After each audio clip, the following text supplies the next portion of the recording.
මේ ඔබට පේනවා නේද ත්‍රිකුණාමලයේ මහනගර සභාව ඩෝසරයක් එක්ක ඇවිල්ලා මේ අපේ මේක කඩන්න ඇවිල්ලා මෙන්න මේ ඩෝසරේ ඇවිල්ලා තියෙන්නේ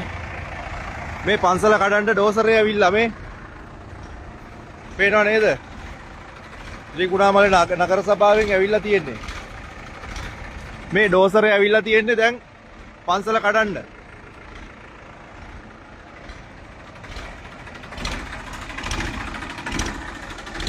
මේ පන්සල කඩන්න මේ ඩෝසරේ ඇවිල්ලා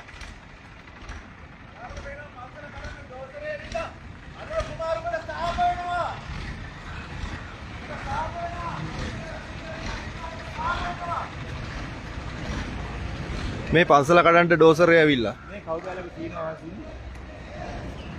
ඈ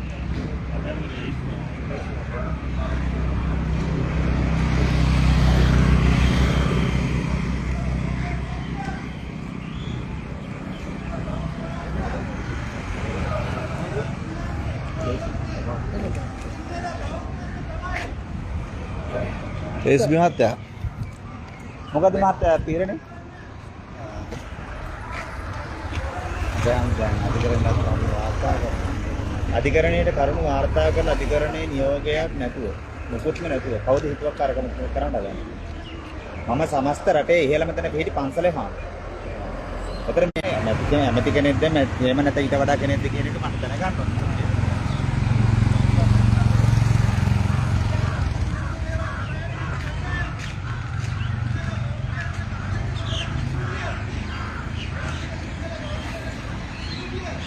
මේ ඊයේ පන්සල කඩලා ඇතුල් වෙලා බුදු පිළිමය අරන් ගිය තැන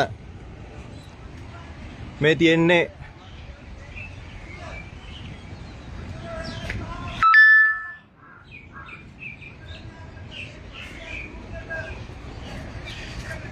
තියෙන්නේ වෙරළ සීමාව ඔබට පේනවා ඇති අන්න අර පැත්තේ අනවසර ඉදිකිරීම් රාශියක් තියෙනවා පන්සලට වඩා ගොඩාක් ළඟින් මූදට